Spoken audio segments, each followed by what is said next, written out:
नाज़रीन, drama serial हमराही अब एक ऐसे सनसनीखेज, जज्बाती और हिला देने वाले मोड़ पर आ चुका है जहां मोहब्बत, नफरत, इंतकाम और ज़मीन की मलकियत की जंग ने एक तूफान खड़ा कर दिया है। कहानी में ऐसे ज़बरदस्त ट्विस्ट आ रहे हैं जिनका आपने तसव्वुर भी नहीं किया होगा। एक तरफ बाप बेटे के दरमियान ज़मीन की फरोख्त पर शदीद झगड़ा हो रहा है, तो दूसरी तरफ इल्हाम और सिहान के दरमियान सस्पेंस और जज्बात का एक नया मुकाबला शुरू हो चुका है, जबकि लाला के दरबार में भी खलबली मच गई है। आज की इस खसूसी और तफसीली वीडियो में हम आने वाली एपिसोड का एक सीन और पूरा कच्चा चिट्ठा आपके सामने खोलेंगे, इसलिए वीडियो को आखिर तक लाजमी देखिएगा। अगर आपने अभी तक हमारे चैनल को सब्सक्राइब नहीं किया तो जल्दी से कर लें। आने वाली एपिसोड का आगाज में एक इंतहाई हाई वोल्टेज ड्रामा देखने को मिलेगा।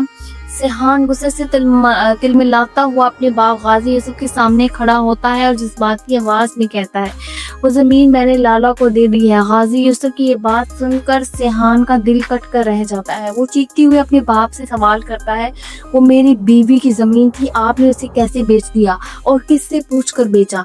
बाबा, आपको क्या लगता था कि एलिफ के साथ मैं भी मर गया हूँ? गाजी यूसुफ अपने बेटे को इस हालत में देखकर तड़प उठता है और उसे तसल्ली देते हुए कहता है, सिहान ऐसी बातें मत करो, तुम्हारे मुंह से अपने लिए ऐसी बातें बिल्कुल अच्छी नहीं लगती। तुम्हें जिंदा रखने के लिए तो मुझे तुम्हारी ये नफरत बर्दाश्त है। लेकिन सिहान का गुस्सा ठंडा नहीं होता। वो अपने बाप की आंखों में आंखें डालकर शर्त रखता है, ठीक है बाबा, अगर आपको वाकई मेरी इतनी परवाह है और मेरी जिंदगी का इतना एहसास है तो मुझे किसी भी कीमत पर वो जमीन वापस चाहिए। गाजी यूसुफ, जो हमेशा शतरंज की चालें चलता है, यहाँ थोड़ा पीछे हटता है और कहता है, अपने डील से पीछे हटना मेरी तौहीन है, लेकिन मैं लाला से बात करके इस डील को खत्म करने की कोशिश करता हूँ। मगर सिहान अपने बाप को साफ रोक देता है और कहता है, आप अब कोई बात नहीं करेंगे, आप जो कुछ कर सकते थे वो कर चुके हैं, अब लाला से बात मैं खुद करूंगा। गाजी यूसुफ इसे रोकने की कोशिश करता है कि ये मामला किसी थर्ड पार्टी के जरिए हल किया जाए, लेकिन सिहान कहता है कि वो मजीद इंतजार नहीं कर सकता और इसी वक्त लाला को सीधा करने के लिए निकल जाता है। गाजी यूसुफ इसे पुकारता रह जाता है, सिहान अपने बाप को एक बार गले तो लगा कर जाओ, मगर सिहान सुने बगैर ही निकल जाता है। दूसरी तरफ इल्हाम अपने रेस्टोरेंट पर मौजूद होती है, जहाँ वो कुछ लोगों को भगाकर अपनी सेक्रेटरी रजा से इस पूरे मामले की हकीकत पूछ रही होती है। रजा खौफजदा अंदाज में इल्हाम से कहता है, मैडम आप इन सब मामलों से दूर रहें, ये शहजाद लाला और गाजी यूसुफ बहुत खतरनाक लोग हैं, इनसे बचना ही हमारी सेफ्टी के लिए अच्छा होगा। लेकिन इल्हाम एक बहादुर लड़की है, वो रजा को टोकती है और पूछती है कि ये सब कब से हो रहा है। रजा तफसील बताते हुए कहता है कि गाजी यूसुफ ने पहले ये सारा प्रोजेक्ट और जमीन अपने नाम करवाने की कोशिश की थी, क्योंकि आपकी वालदा मरियम की डेथ के बाद इस जगह की ओनर एलिफ हो चुकी थी और अब गाजी यूसुफ ने ये जगह शहजाद लाला को बेच दी है।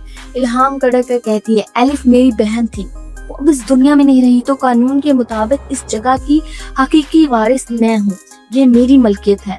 मैं तुर्की वापस भागने वाली नहीं हूँ, मैं अपनी माँ का ख्वाब पूरा करूंगी और इन सबका डट कर मुकाबला करूंगी। इसी दौरान सिहान वहाँ पहुँच जाता है। सिहान इल्हाम को देखकर हैरान और परेशान हो जाता है, क्योंकि वो जानता है कि लाला के गुंडे कितने खतरनाक हैं। सिहान इल्हाम से कहता है, इल्हाम मैंने वीडियो रिकॉर्ड करवा के अपना वादा पूरा कर दिया, तुमने भी मुझसे वादा किया था कि तुम यहाँ से चली जाओगी, ये जगह तुम्हारी जान से ज्यादा मैटर नहीं करती, तुम क्यों नहीं गई यहाँ से? इल्हाम उल्टा सिहान पर बस पड़ती है और कहती है, तुम कौन होते हो मुझसे ये सब पूछने वाले? मैं जब चाहूँ आऊँ, जब चाहूँ जाऊँ, यहाँ मेरी माँ की यादें हैं और मैं तुम पर कैसे भरोसा करूँ?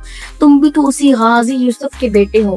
सिहान उसे समझाने की हर मुमकिन कोशिश करता है कि वो ये सब इसकी हिफाजत के लिए कर रहा है, लेकिन इल्हाम का गुस्सा बरकरार रहता है। सीन बदलता है और हमें शहजाद लाला का डेरा दिखाया जाता है, जहां गाजी यूसुफ का वकील लाला से मिलने पहुंचता है। चाय की चुस्कियां लेते हुए वकील लाला के सामने एक ऐसा इंकशाफ करता है कि लाला के पैरों तले से जमीन निकल जाती है।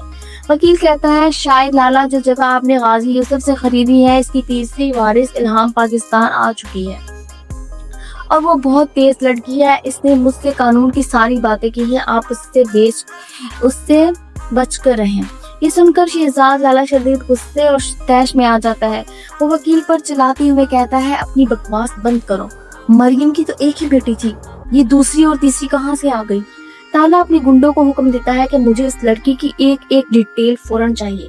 وہ پرانی دشمنی کا راگ الاپتے ہوئے کہتا ہے پہلے مریم نے میرے ساتھ اچھا نہیں کیا، پھر ایلف کو میں نے اپنی بیٹی بنایا، اس کے سر پر ہاتھ رکھا، لیکن اس نے غداری کر کے میرے سب سے بڑے دشمن کے بیٹے سیحان سے شادی کر لی۔ وکیل جب لالا کو مشورہ دیتا ہے کہ وہ اس سلسلے میں غازی یوسف سے بات کریں تو لالا کی انا جاگ جاتی ہے۔ وہ کہتا ہے میں اس چھوٹی سی لڑکی کے معاملے کے لیے غازی یوسف کے پاس جاؤں گا، وہ کیا سمجھے گا کہ مجھ سے کچھ ہینڈل نہیں ہوتا، میں خود ان سب کو دیکھ لوں گا، یہ جگہ اب میری ہے اور میری ہی رہے گی۔ وکیل ہاتھ ملا کر وہاں سے رخصت ہو جاتا ہے، لیکن لالا اپنے خاص آدمی کو الہام کے پیچھے لگا دیتا ہے تاکہ اس کا پتہ نکالا جا سکے کہ وہ کہاں سے آئی ہے اور اس کے پیچھے کون سی طاقت ہے۔ ناظرین، کہانی کا سب سے خوبصورت اور سنسنی خیز موڑ تب آئے گا جب الہام اکیلے میں بیٹھ کر سیحان کی باتوں اور اس کے رویے پر غور کرے گی۔ اسے یاد آئے گا کہ کس طرح سیحان نے اپنی جان خطرے میں ڈال کر اس کے لیے ثبوت اکٹھے کیے اور لالا کے گنڈوں سے اسے بچانے کی کوشش کی۔ الہام کے دل میں سیحان کے لیے جو شدید نفرت تھی وہ اب آہستہ آہستہ ہمدردی اور ایک انجانے احساس میں بدلنے لگے گی۔ دوسری طرف سیحان لالا کو اس کی اوقات یاد دلانے کے لیے اپنی پوری طاقت اکٹھی کر رہا ہے۔ اب آنے والی ایپیسوڈ میں دیکھنا یہ ہے کہ جب لالا کے گنڈے الہام کو نقصان پہنچانے کی کوشش کریں گے تو سیحان کس طرح شیر کی طرح جھپٹ کر اپنی امانت کی بہن کی حفاظت کرے گا۔ کیا الہام سیحان کے اس بے لوث مخلص رویے کو دیکھ کر اپنے دل میں اس کے لیے جگہ بنائے گی؟ ناظرین، آپ لوگوں کو کیا لگتا ہے کہ غازی یوسف نے جان بوجھ کر یہ زمین لالا کو بیچی تاکہ سیحان اور لالا کا آمنا سامنا ہو سکے؟ اور کیا الہام کا سیحان پر شک کرنا درست ہے؟ کمنٹ سیکشن میں اپنی قیمتی رائے کا اظہار ضرور کریں۔ اگر آپ کو یہ تفصیلی ریویو پسند آیا ہو تو ویڈیو کو لائک کریں، شیئر کریں اور ہمارے چینل کو سبسکرائب کرنا نہ بھولیں۔